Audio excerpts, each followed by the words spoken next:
Yangisidan bilmagandan so'raysizlar. Mana shu 2025-yil hybrid mashinamiz. Qolaversa, high limuzin qilib tayyorlab qo'yilgan. Mashinamiz atigi 200 km masofani bosib o'tgan. 2025-yil 5-oy. Mashinamizda besключевой достуp, avtomatik eshiklarigacha bor. Hamma funksiyalarni qilib qo'ygan. Mashinamiz absolutni yangi salafan holatda turibdi. Mashina zavoddan olib chiqqan, tuning qilgan, keyin bozorga olib chiqib sotayotgan. Hop, neobitniy ranglarda qizilga oq kombinatsiya qilgan. Ko'rishingiz mumkin. Qora ham aralashgan. Qo'llarga alohida e'tibor berib qo'ygan.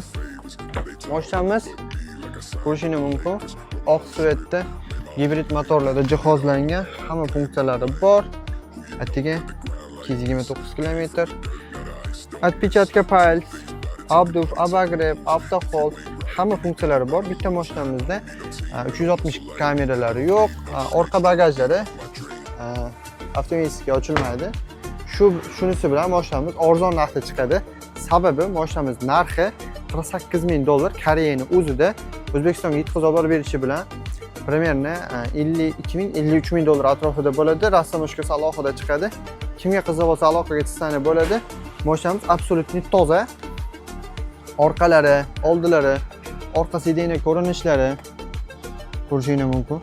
Xotirjam yotib qilsa bo'ladi.